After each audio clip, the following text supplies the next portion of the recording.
নির্বাচনের প্রস্তুতি রাজনৈতিক জোটগুলো দলগুলো তাদের প্রস্তুতি সম্পন্ন করেছে। জোটের শেষ মুহূর্তের বিশ্লেষণ চলছে এই মুহূর্তে। জোটে কে কাকে কোনটা ছাড়বে বা সর্বশেষ প্রার্থী ঘোষণা তো 20 তারিখে হবে বা 21 তারিখে হবে।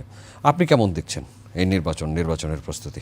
আমি তো পলিটিক্যাল কোনো কমেন্ট করতে চাই না, আমি ব্যবসায়িক তরফ থেকে বলছি। আমরা যখন গত 18 মাসে যখন নতুন সরকার আসে আমরা কিন্তু খুব আনসার্টেনটিতে ছিলাম, মানে কন্টিনিউয়াসলি কি হবে, কোথায় যেয়ে দাঁড়াবো। তারপর একটা সময় ছিল যে আমরা আতঙ্কে ছিলাম। এখন রাইট নাও আমি দুটো ইন্ডাস্ট্রি চালাই, আমরা কিন্তু গার্জিয়ানলেস বলছি এই কারণে যে বিকজ বড় বড় ব্যবসায়ীরা বা আমাদের যে বাণিজ্যিক সংগঠনগুলি আছে, বিসিসিআই বা বিসিআই যা বলেন সবগুলি ভেঙে গেছে, কারণ ওরা সব আগের সরকারের সাথে লিডাররা জড়িত ছিল।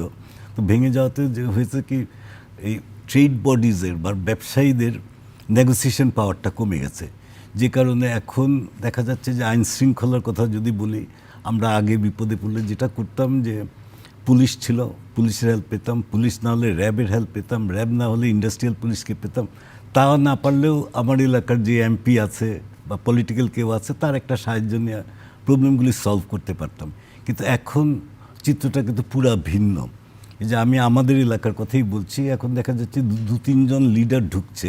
আমি বলছি না ওরা পলিটিক্যাল লোক, ওরা হলো মাস্তান, এক কথায় ওরা হলো চাঁদাবাজ। ওরা ঢুকছে কিন্তু পেছনে 20-30টা মোটর সাইকেল বাইরে রাখছে। তো এই আতঙ্কটা কিন্তু খুবই ডেঞ্জারাস। এটা একটা পার্ট গেল। আমরা ভাবি যে যদি ফেয়ার ইলেকশন হয়, নতুন গভর্নমেন্ট আসবে, এই আতঙ্কের থেকে আমরা বের হয়ে যাব।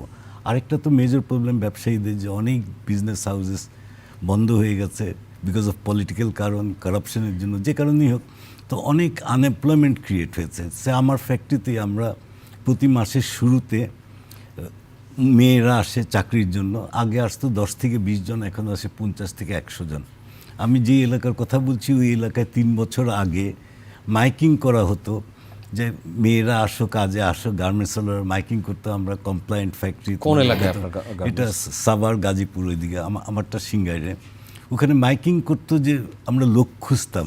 এখন দেখা যাচ্ছে আমার 10 জন দরকার, 100 জন আসছে, কারণ প্রায় ফ্যাক্টরি কিন্তু চাকরি ছাঁটাই করছে অর্ডারের অভাবে বা নানান কারণে। অ্যাকচুয়ালি তো পুরো মানে ব্যবসা বান্ধব যে জিনিসটা আমরা শব্দটা বলি, ওখান থেকে কিন্তু আমরা অনেক দূরে সরে গেছি সব কিছুতেই।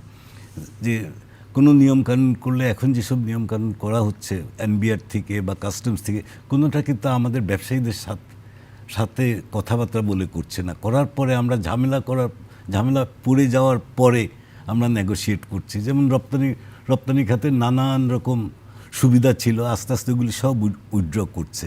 যেমন ভ্যাটের বেলা, রপ্তানিতে ভ্যাট কিন্তু প্রযোজ্য ছিল না ম্যাক্সিমাম আইটেমে। তারপর হলো যে ব্র্যাকেট ওয়াইজ ভ্যাট নেওয়া হতো রপ্তানি শিল্পদের জন্য, 7.5%, 10%, 15%। গত বছরের জানুয়ারিতে এটাকে সব টোটাল 15% করে দিয়েছে। ইলেকট্রিসিটির দাম, গ্যাসের দাম কিন্তু বাড়াচ্ছে। বিআরসি বা আগে যেমন আমরা গণশুনানিতে যে দেন দরবার করতে পারতাম, ওই পজিশনটা নাই। মানে আমরা আন্ডার ডিকটেটরশিপ না, আমাদের উপরে এক একটা বোঝা করে দিচ্ছে, ওটাকে আমাদের সামলাতে। নির্বাচনের মধ্য দিয়ে এই অবস্থার অবসান হবে বলে ধারণা করছি। আমরা আশা করি তাই হবে।